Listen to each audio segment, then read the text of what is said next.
আসসালামু আলাইকুম। আজকের ভিডিওতে থাকবে সর্ষের তেলে চিংড়ি ভর্তা। এখানে নিয়েছি পেঁয়াজ কুচি, ধনিয়া পাতা, পেঁয়াজ কলি বা পেঁয়াজের পাতা, দেশি রসুন, 8-10টি শুকনো মরিচ। এখানে আরও নিয়েছি আধা কাপ চিংড়ি মাছ। বড় সাইজের হলে আপনারা খোসা ছাড়িয়ে নেবেন, ছোট হলে খোসা ছাড়ানোর দরকার নেই। এবার নিয়েছি একটি ফ্রাই প্যানে 1 চামচ তেল দিয়ে দেব। তেলটা গরম হলে 8-10টি শুকনো মরিচ তেলে নেব। মরিচগুলো ভালোভাবে টেলে নিয়েছি।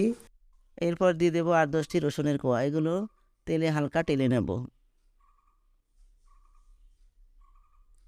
এরপর দেবো 1 কাপ চিংড়ি মাছগুলো ভালোভাবে টেলে নেব। এরপর দিয়ে দেবো একটু হলুদ হালকা,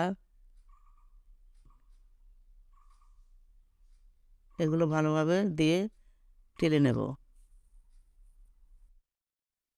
টেলে নেওয়া সব উপকরণগুলো ভালোভাবে ভর্তা বানিয়ে নেব। প্রথমে নিয়ে নিয়েছি স্বাদ মতো লবণে শুকনো মরিচগুলি ভালোভাবে চটকে নেব।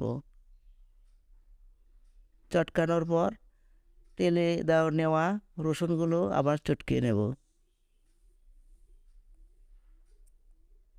সব চিংড়ি মাছগুলো ভালোভাবে চটকে নেব।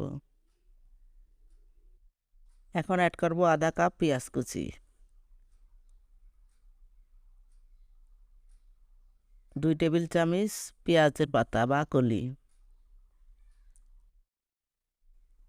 ধনে পাতা কুচি 2 টেবিল চামচ।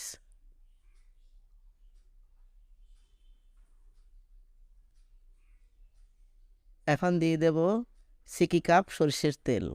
সব উপকরণ ভালোভাবে আবার মেখে নেব। সমস্ত উপকরণ আমি ভালোভাবে মেখে নিয়েছি। এখন পরিবেশন করব। আপনারা গরম গরম ভাতের সঙ্গে পরিবেশন করবেন। ভালো লাগলে অবশ্যই সাবস্ক্রাইব করবেন, লাইক করবেন, শেয়ার করবেন। সবাইকে ধন্যবাদ।